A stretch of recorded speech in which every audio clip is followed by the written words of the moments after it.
Hello everyone, it's Phil here doing another motherboard review. This time we're looking at the Gigabyte GA-5AX and it's the 5.2 revision. I believe it's the latest motherboard revision of that model. All the downloads for this motherboard, drivers, BIOS, manuals and specifications can be found on my website philscomputerlab.com. The motherboard is based around the ALI Aladdin 5 AGB chipset. The company we all know under the name of Acer is behind that, Acer Laboratories Incorporated. Now this motherboard supports a wide range of processors, pretty much anything from Intel, AMD, Cyrix is supported, including all the mobile AMD processors that a lot of people are interested in, the K6 2+ and the K6 3+. A wide range of voltages are supported from 1.3 all the way to 3.5 volts. It has all the multiplier options. You can configure the motherboard from a multiplier using 1.5x all the way up to 6.0x. Clock settings and dividers are quite generous. We have our default 66 and 100 MHz front-end bus. Those are the settings most of us will use if we don't care about overclocking. But those who want to tweak the motherboard a little bit and try some overclocking, you can raise the front-end bus all the way up to 140 MHz. In terms of slots, this motherboard has one AGB slot, 5 PCI slots and also 2 ISA slots. The motherboard features 2 IDE channels, supporting standards up to ATA66. There's also a floppy interface. At the back of the motherboard we can see 2 PS2 ports, 2 serial ports, 1 parallel port and also 2 USB ports. Okay, so let's have a look at the hardware and software I'm using to benchmark these motherboards. For socket 7 hardware, I'm using a Pentium MMX 233 with 64 MB of PC100 SD RAM, a PCI S3 Trio 64B Plus graphics card, and also a PCI 3DFX Voodoo 2 graphics card with 12 MB of RAM. For the Super Socket 7 comparisons, I'm using a little bit more substantial hardware. We've got a K6 2+ with 550 MHz, 128 MB of PC133 SD RAM, and a AGB 3DFX Voodoo 3 3500. In terms of benchmarking, we have a wide range of DOS and Windows benchmarks. Superscape, we've got the PC Player benchmark, Doom shareware, Quake shareware. On the processing side, we're running SuperPi, but also Quake 2 in software mode. And just to check some gaming performance, we're using Unreal in Glide mode and Forsaken in DirectX mode, running at a fairly low resolution of 512 by 384, and therefore just finding if there are any weaknesses in the system. Okay, time to look at some benchmark results.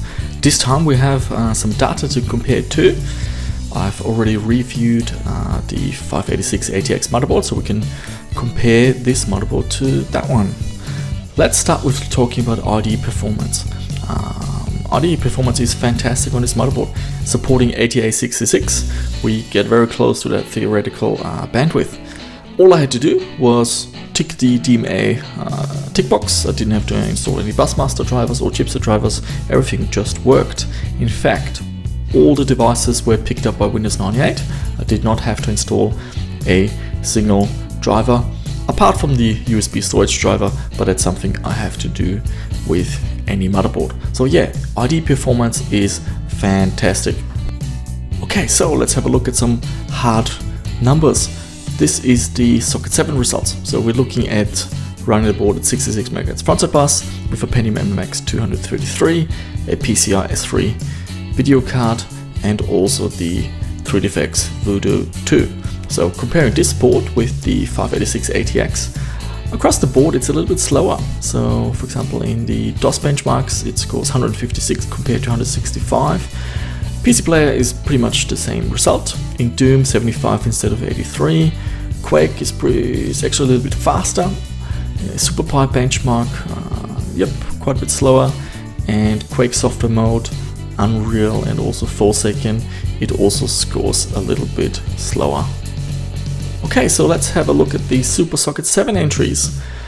That's with 100 MHz front-end bus, a K6 2+ 550 and a Voodoo 3 3500.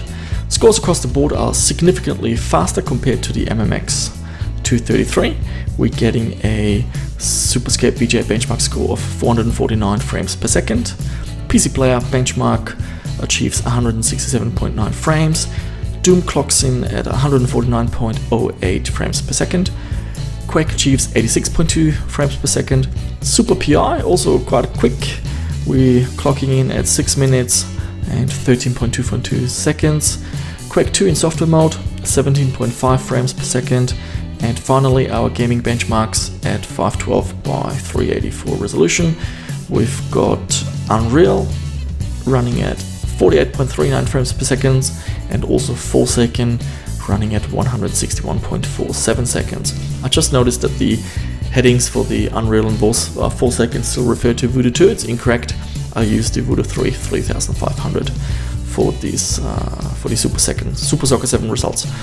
And there you have it. That sums it up. So what is my take on it? It's a very good motherboard. It's not quite as quick as the Intel chipset motherboard, but that's the case for a lot of these chipsets. However, it supports all the latest AMD mobile chips, and it's got a lot of options for voltage overclocking and so on, and also IDE performance is fantastic.